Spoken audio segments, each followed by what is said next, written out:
Hello guys. So guys, this is my lunch today. আৰু আজি লাঞ্চত কি আইটেমছ আছিলে চাওক কি আজি আছিলে গৰম ভাত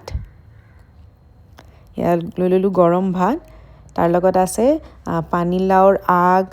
পাত আলু বেঙেনা উৰহি মটৰ দালিৰ বৰেৰে কৰা এটা নিৰামিষ